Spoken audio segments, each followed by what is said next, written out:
আসসালামু আলাইকুম গাইস, সব ভালো নেই? আপনারা সবাই কি খবর? আজকে আমি আপনার মাঝে লইয়া আইছি ছোট মাছের রেসিপি।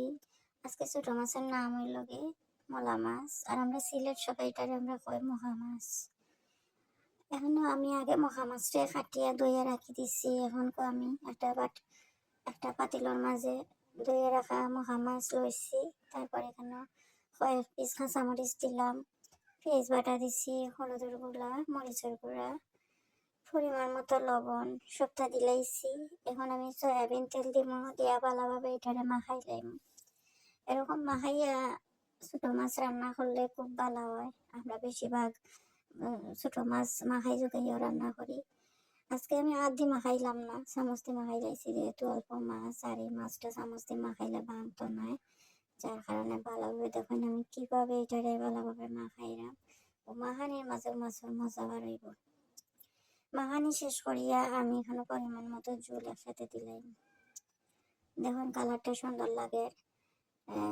রান্না করার পরে পারফেক্ট কালার আইব। এখন বোঝা যায় কালারটা মাশাআল্লাহ সুন্দর হয়েছে। এখন আমি চুলার মাঝে মাছটা বসাই দিব। 15-20 মিনিট মাছটা জাল করবো। এর ভিতরে আমি ধনিয়া পাতা কাটিয়ে নিলাম। ধনিয়া পাতাটা মাশাআল্লাহ দেশি আমরা বিশ্রার ধনিয়া পাতা। দেখুন আমি চাকু দিয়া ধনিয়া পাতা কুচি করে কাটিয়ে লাইছি।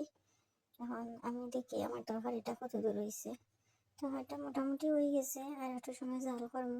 ঝোল একটু বেশি রয়েছে, একটা ঝোল টানে গেলে আমি এটার মাঝে ধনিয়া পাতা দিলাম।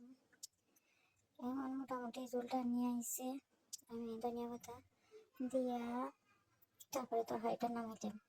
আপনারা সবাই আমার ভিডিও দেখবা, বেশি বেশি করে লাইক কমেন্ট করবা, সাবস্ক্রাইব করবা, অনুরোধ রইল। দেখুন আমি ধনিয়া পাতা দিলাইছি, দেওয়ার পরে দেখুন ঝোলটা এখন আর তেমন একটা বেশি নাই। ওরকম ছোট মাছ রান্না করে খাইয়া দেখবা, আমার কথায় আর কাছে মিল আসেনি, খুব ভালো লাগবে। যখন তরকারিটা একদম টানি গেছে, এটা আমি নামাই লাইলাম। কালারটাও সুন্দর হয়েছে মাশাআল্লাহ। আপনারা সব ভালো থাকুক। আল্লাহ হাফেজ।